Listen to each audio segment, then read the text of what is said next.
Conta uma história que dois caçadores, eles saíram numa floresta procurando por um urso. Até que encontraram. Mas era um urso tão grande,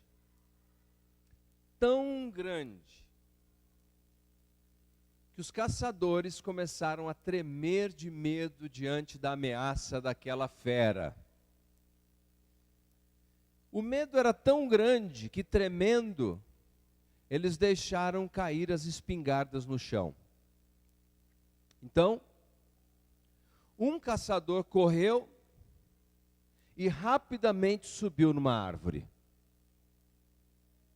O outro caçador correu na outra direção e entrou numa caverna. O urso, que não estava com a menor pressa, sentou-se entre a caverna e a árvore e ficou esperando. Não demorou muito, o caçador que estava dentro da caverna saiu correndo.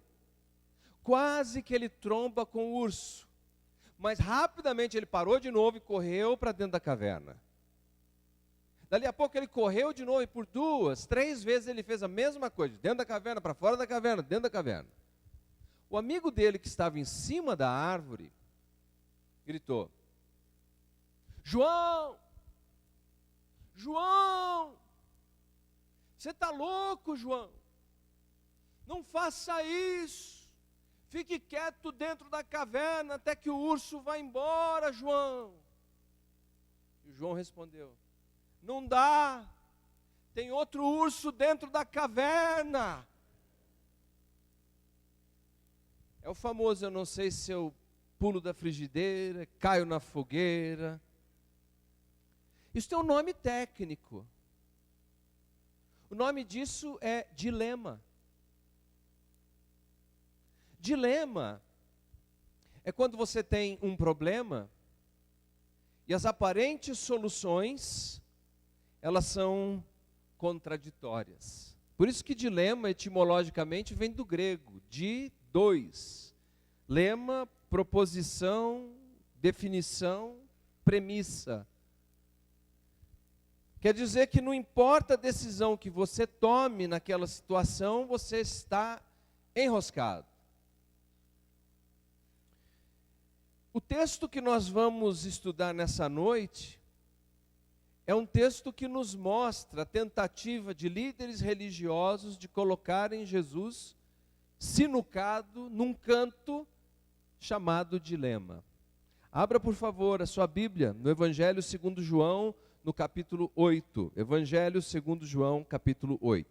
Nós vamos ler a partir do 1º versículo.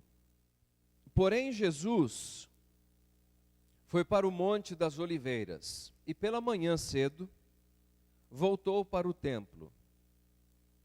E todo o povo vinha ter com ele. E assentando-se, os ensinava. E os escribas e fariseus trouxeram-lhe uma mulher apanhada em adultério. E pondo-a no meio, disseram-lhe: Mestre, esta mulher foi apanhada no próprio ato, adulterando. E na lei, nos mandou Moisés que as tais sejam apedrejadas. Tu, pois, que dizes? Isso diziam eles, tentando, para que tivessem de que o acusar. Mas Jesus, inclinando-se, escrevia com o dedo na terra. E como insistissem, perguntando-lhe, endireitou-se e disse-lhes: aquele dentre vós que está sem pecado, seja o primeiro que atire pedra contra ela. E tornando a inclinar-se, escrevia na terra. Quando ouviram isso, saíram um, a começar pelos mais velhos até os últimos. Ficaram só Jesus e a mulher, que estava no meio. E endireitando-se Jesus, e não vendo ninguém mais do que a mulher, disse-lhe: mulher, onde estão os teus acusadores? Ninguém te condenou? E ela disse: ninguém, Senhor. E disse-lhe Jesus: nem eu também te condeno. Vai-te e não peques mais. Primeiro, apenas por curiosidade, no campo de estudo chamado crítica textual, há uma disputa se esse texto, se esse episódio faz parte do original. Ele não aparece em vários textos antigos. No entanto, trechos semelhantes a esse aparecem em outros evangelhos, como por exemplo Lucas. Então, alguns estudiosos presumem, como o assunto era um assunto de difícil de gestão para a audiência da época, porque tratava de adultério, durante muito tempo os cristãos não liam publicamente essa história. E com o passar do tempo, alguns copistas omitiram a história. Eu não tenho a menor dúvida de que essa história seja legítima, faça parte do texto original e seja inspirada por Deus. Aliás, outros pensadores da igreja, ao longo da história, fundamentaram isso. Mas é importante que eu compartilhe com vocês que há uma disputa no campo da crítica textual. O que nós encontramos aqui? O texto diz assim, que escribas e fariseus, nós sabemos que os escribas são doutores da lei, intérpretes profissionais. E os fariseus pertencem a esse partido religioso extremamente influente que surgiu na época da Revolução dos Macabeus. Eles gozavam de um grande prestígio. O ministério de Jesus certamente está trazendo uma ameaça sobre o status quo dessa gente, desses religiosos. Então eles resolveram criar uma situação para colocar Jesus, como disse, num dilema. O que eles fizeram? De alguma maneira, que nós não sabemos como, porque o texto da palavra de Deus não nos diz, eles conseguiram apanhar em flagrante adultério uma mulher. O texto nos diz no ato de adultério. Nem imagine muito a cena. Mas foi isso que aconteceu. É muito curioso que há uma falha processual. Porque quando nós olhamos na lei, nós vamos considerar dois textos do Antigo Testamento, em Levítico e Deuteronômio, nós sabemos que o infrator também deveria estar ali, o homem, não só a mulher. Mas apenas a mulher foi levada até Jesus. Esse tipo de situação era muito comum naqueles dias, quando alguém chegava num ponto de disputa a respeito de uma interpretação legal, eles procuravam um rabino, para que o rabino pudesse então apresentar um veredito ou uma interpretação do texto obscuro ou de difícil compreensão. Então até aqui tudo bem, eles estão procurando Jesus como um jovem rabino da Galileia para tirar uma dúvida teológica e, por que não, legal. O problema é que a intenção deles, nos diz o texto, não é honrar a lei de Moisés, não é honrar a lei de Deus, mas é testar e tentar Jesus, como você pode ver no texto. Veja o versículo 6. Isso diziam eles, tentando. Veja, esses líderes religiosos hipócritas, com corações e mentes poluídas pelo egoísmo, usam a lei de Deus. Mas não somente eles fizeram isso, mas o próprio Jesus, quando foi tentado no deserto, o diabo usou o que com ele? Usou a palavra de Deus. Lembre-se, o fato de alguém citar alguns versículos da Bíblia, usar um texto sagrado, isso não faz dele uma pessoa de Deus. O diabo gosta também de usar a Bíblia. A Bíblia, bem interpretada, é a verdade, é a palavra de Deus. A Bíblia mal interpretada é a mãe de todas as heresias. Apanham essa mulher em flagrante adultério, arrastam essa mulher pelas ruas, levam essa mulher até Jesus, provavelmente seminua ou nua, quem sabe. Foi pegando um flagrante adultério. Jogam-na aos pés de Jesus. não porque querem honrar a lei, mas porque querem testar a Jesus. E dizem, a lei de Moisés diz que ela deve ser punida. Vamos olhar o que diz a lei de Moisés, 2 textos.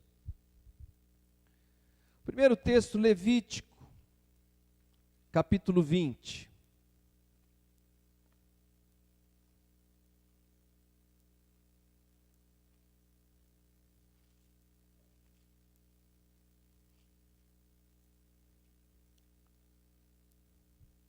Capítulo 20, versículo 10.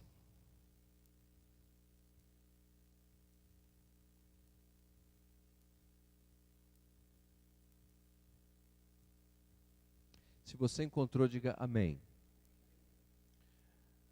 Também o homem que adulterar com a mulher do outro, havendo adulterado com a mulher do seu próximo, certamente morrerá o adúltero e a adúltera.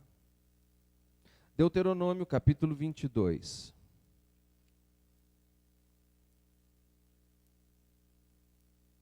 Deuteronômio capítulo 22, a partir do versículo 22.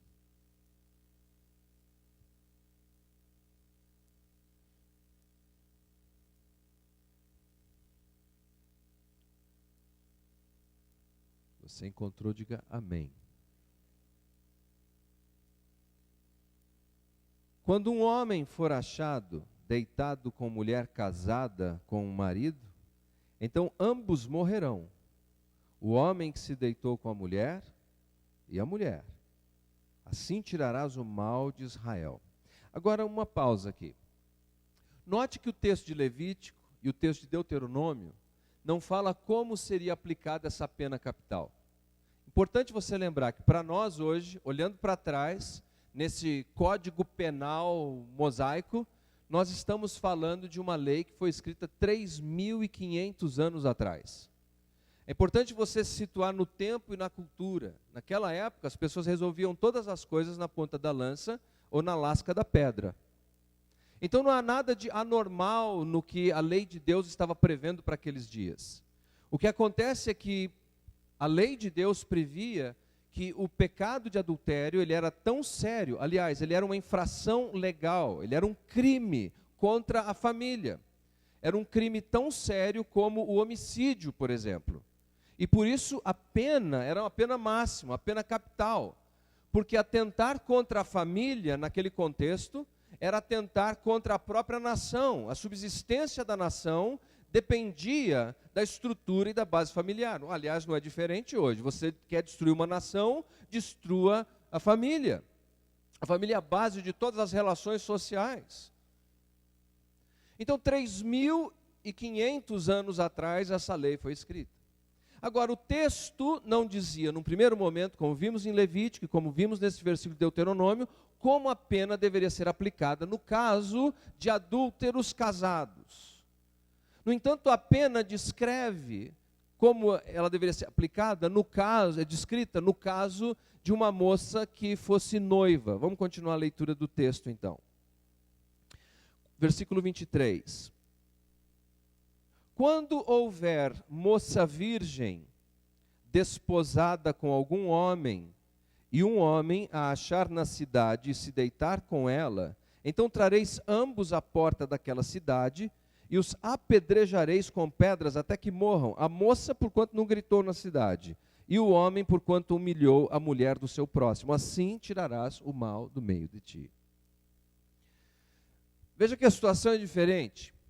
Nesse caso, a moça é uma moça dada em noivado, nós diríamos hoje, mas num contexto judaico, em que havia um contrato sério, de dotes, de propriedades. E se essa moça traísse esse contrato de noivado, isso era um prejuízo não só moral, mas social, econômico. E o tipo de pena está descrito aí no texto. Então eles eram levados até a entrada da cidade, aos portões da cidade, como uma punição exemplar, e eram apedrejados. É possível que a mulher que foi levada aos pés de Jesus talvez se encontrasse nessa situação. Talvez fosse uma mulher prometida em noivado para alguém. Agora, o que dizer dos outros casos, de adúlteros casados, que o texto não nos fala? Bom, do ano 70 até o ano 200 depois de Cristo, foi desenvolvido uma espécie de código penal comentado judaico chamado de Mishnah. E ali ele descreve como uma pessoa que praticasse um ato de adultério, sendo casado, então a noiva e noivo apedrejamento. Agora, aqueles que fossem casados, a descrição é mais ou menos assim: ele deveria ser colocado de joelhos ou sentado, uma toalha fina, leve, deveria ser colocada ao redor do pescoço, depois uma toalha, um tecido mais grosso, era enrolado, com uma ponta numa direção, a outra ponta noutra direção, e 2 homens segurariam as extremidades, um de um lado, o outro do outro, e puxariam em direções opostas, até que o condenado morresse por asfixia.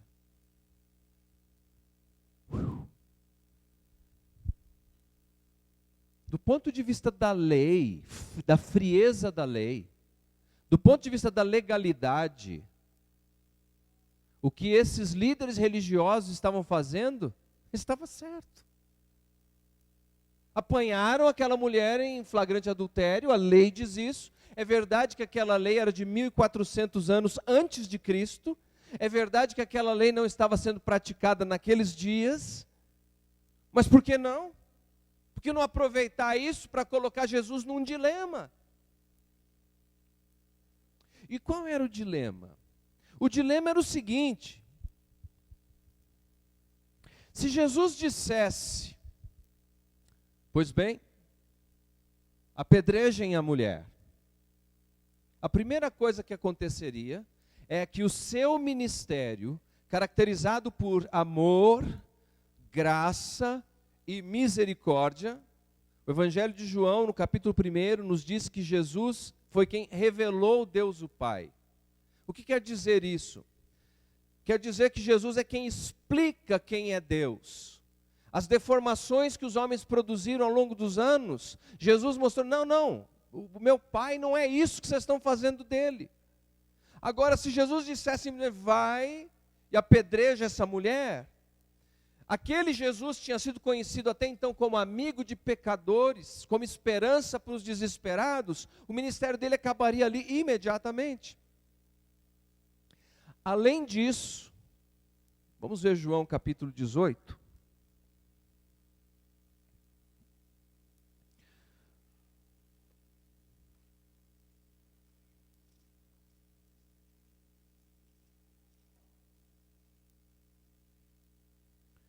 João, Evangelho de João, capítulo 18, versículo 31.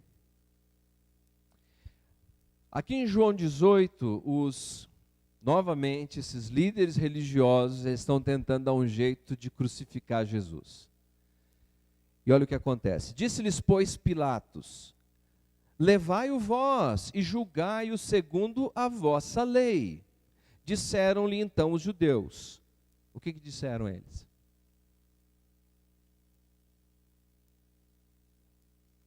Exato, é isso mesmo. A nós não nos é lícito matar pessoa alguma.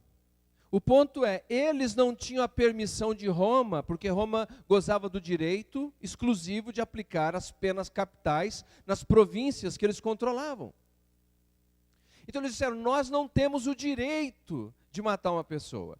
Tivesse Jesus dito a eles, apedreja a mulher, o seu ministério de graça e de misericórdia teria virado pó, cinza. Mas não apenas isso, imediatamente Jesus poderia ser acusado de insurreição, de se opor ao governo romano, por ordenar o cumprimento de uma pena que os judeus não poderiam cumprir.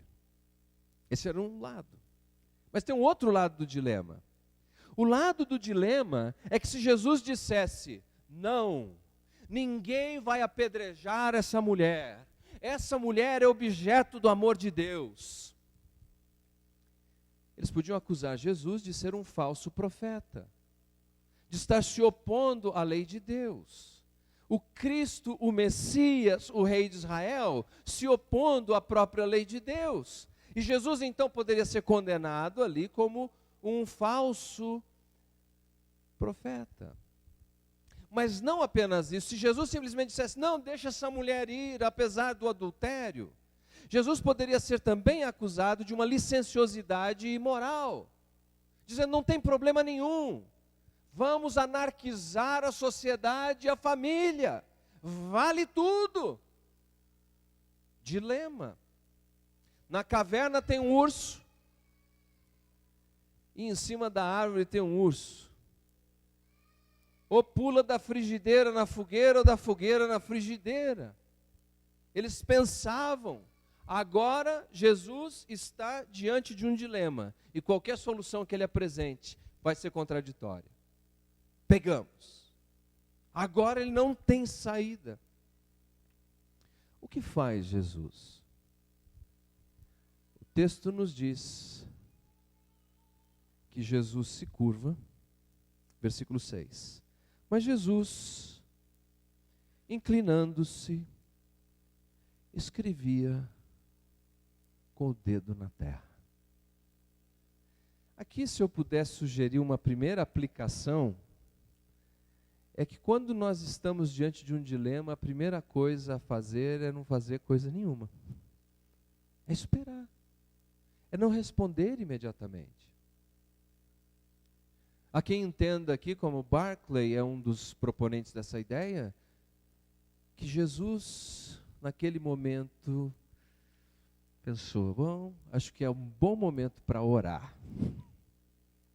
Eu não duvido, porque Jesus orou tantas vezes, buscando a direção do seu Pai. E não seria esse um ótimo exemplo para nós? Quando estamos diante de um dilema, não sei o que eu faço, pulo da frigideira na fogueira, da fogueira na frigideira, o urso na caverna, o que eu faço? Para. Ore. Ore. Fale com Deus. Escreva no chão. Dá um tempo. Calma. Para que essa loucura de resolver um dilema, quando você ainda não sabe o que deve ser feito. Calma.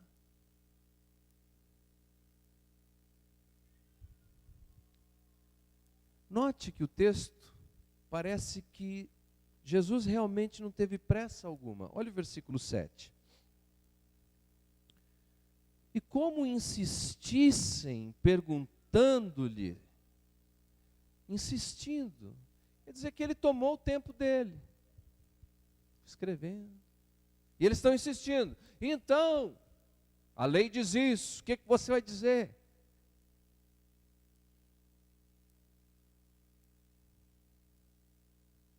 A lei diz isso, o que você vai dizer? A lei, insistindo para que ele desse uma resposta. O outro expositor sugere que Jesus queria que eles ficassem repetindo a acusação, para que eles pudessem ouvir o seu próprio egoísmo, para que pudessem ouvir a sua atitude sádica diante de uma mulher que não tinha nem nome.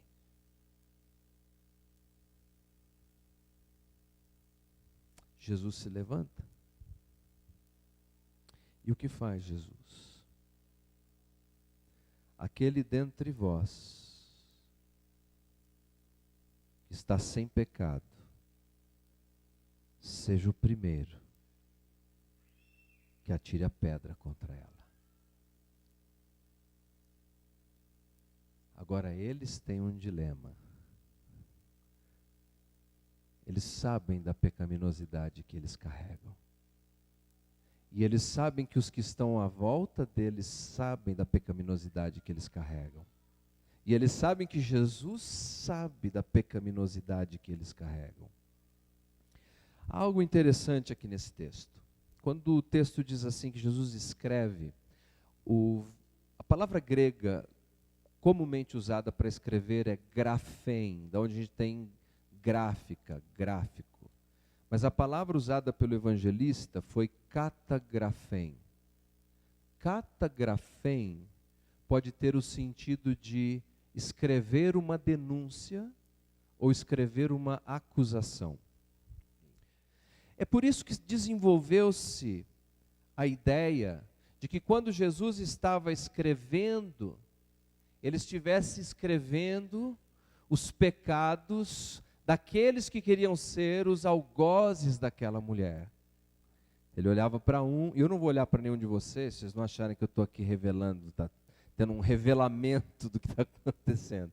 Mas ele olhava para um, mentira. Olhava para o outro, cobiça. Olhava para o outro, ia escrevendo no chão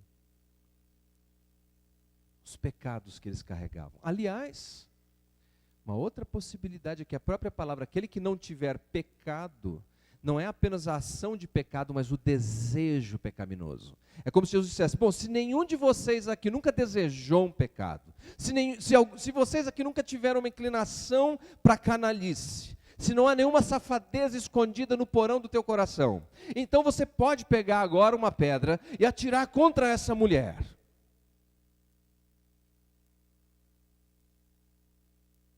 E o texto nos diz que dos mais velhos para os mais jovens, eles foram deixando aquele lugar. Talvez os mais velhos mais sábios, ou talvez os mais velhos com pecados mais acumulados, mas eles foram deixando aquele lugar. E como alguém disse, naquele momento, eles viram seus muitos pecados naquelas pedras.